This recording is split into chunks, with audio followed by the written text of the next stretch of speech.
est historique, on ne cesse de le répéter. Ça y est, vous l'avez. C'est stupide parce qu'on ne devrait pas se mettre dans cet état, mais tant pis, on ne va pas faire semblant. C'est génial.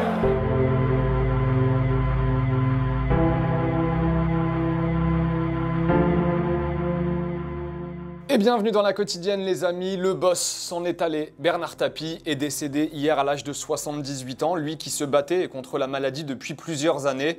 L'homme aux 1000 vies, dont celle de président de l'OM qui l'emmena au sommet du foot français au début des années 90, avec en point d'orgue évidemment la victoire en finale de la Ligue des Champions en 1993 face à Milan. Téléfoot lui a rendu hommage hier avec un grand format que vous pouvez d'ailleurs retrouver sur MyTF1 et dont voici un extrait. Il n'a pas souvent pleuré dans sa vie, Nanar. C'était un chef, un meneur, un dur. Mais ce 21 mai 1993, il pleure. Forcément. L'OM vient de gagner la finale de la Ligue des Champions à Munich, face au Milan AC. C'est stupide parce qu'on ne devrait pas se mettre dans cet état, mais tant pis, on ne va pas faire semblant. C'est génial. Le lendemain, le Vélodrome, en liesse, accueille ses héros. À leur tête, un Parisien vénéré par Marseille l'a passionné. Bernard Tapie a rendu le rêve possible. 7 ans seulement, après avoir pris la présidence du club le plus bouillant de France. Voilà, si vous voulez voir ce document en entier, c'est sur MyTF1 et évidemment aujourd'hui, toutes nos pensées vont vers la famille et les proches de Bernard Tapie.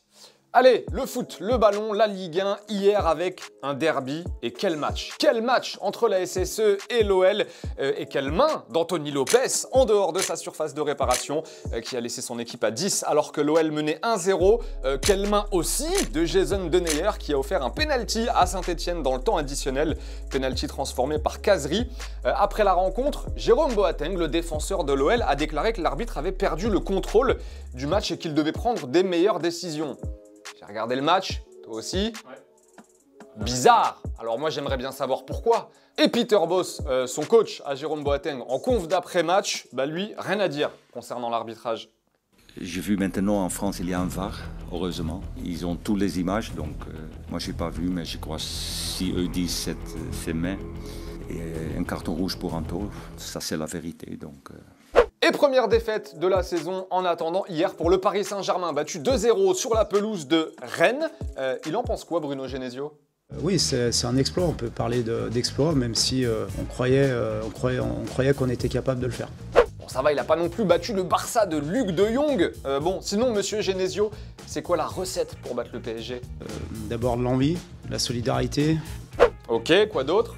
Une faculté à faire beaucoup d'efforts, du jeu. Du pressing. Ok. Une dernière chose? Et puis il faut aussi une part de réussite qu'on a eu je pense dans ce match. Donc on a eu tous ces paramètres qui étaient alignés ce soir. Bon, et ben j'espère que les autres entraîneurs de Ligue 1 ont suivi cette conférence de presse. Vous avez désormais la recette. Et défaite 2-0 de l'OM sur la pelouse du LOSC hier après-midi, ça devient chaud pour Marseille. 4 matchs consécutifs sans victoire avec 2 défaites et 2 matchs nuls. Sampaoli dépassé vraiment hier par les Lillois, lui et son équipe. Petite question du jour, est-ce que vous êtes inquiet pour l'OM? C'est vrai que c'était plutôt beau à voir en début de saison. On a vu des très beaux matchs de la part de l'OM. Là, on sent que ça commence à devenir compliqué. Inquiet ou pas, vous nous dites ce que vous en pensez. On en reparle évidemment demain. Allez, football vrai, comme tous les jours, le ballon dans la quotidienne Schalke 04 face à Ingolstadt. Nous sommes en D2 allemande, Mehmet Aydin. Voilà, elle est géniale, son inspiration, surtout sur corner. Après, à quel moment, quand tu es défenseur, tu laisses un joueur tranquille dans la surface faire ça sur corner? Jamais, normalement. Douglas Costa, ancien de la Juve, ancien du Bayern, il est rentré au pays à Grêmio et tout va bien pour lui. Gol de Douglas Costa, para você curtir de novo, encobrindo Maílson, o Grêmio volta pro... Et Andrés Iniesta, toujours au Vissel Kobe et toujours affûté sur coup franc. C'était ce week-end face à Urawa. Bon, même si c'est contré, il a aussi marqué dans le jeu dans ce match, mais c'est aussi contré. En revanche, niveau passe D, il n'a jamais eu besoin d'aide.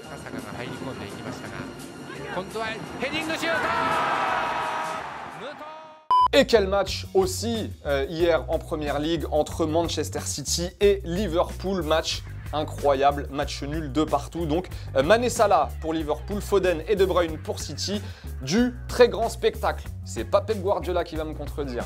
Premier League is the best league in the world. Yeah, what a game! Congratulations Liverpool, both teams, both clubs. Bon, et désolé pour les images de conférence de presse, mais ça s'améliore pas du tout en Première Ligue. Voilà, maintenant ils nous balancent des genres de filtres.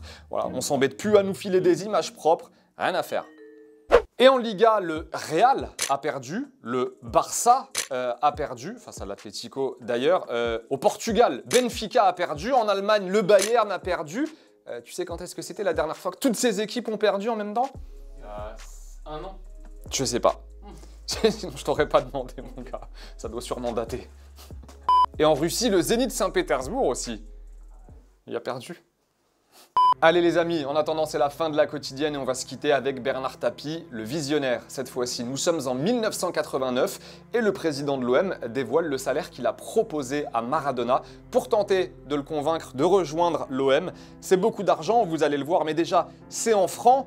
Mais ça va au-delà du salaire, vous allez voir. Et bizarrement, ça colle bien avec le foot d'aujourd'hui. À demain, salut. Vous savez déjà combien vous allez le payer? 20 millions par an. 20 millions par an. Mais c'est cadeau. C'est pas beaucoup. Mais c'est cadeau. Mais c'est strictement zéro, c'est rien. C'est beaucoup moins que quand vous donnez 50 000 à un joueur de Laval. Quand vous donnez 20 millions par an à Maradona, il vous fait cadeau de sa personne.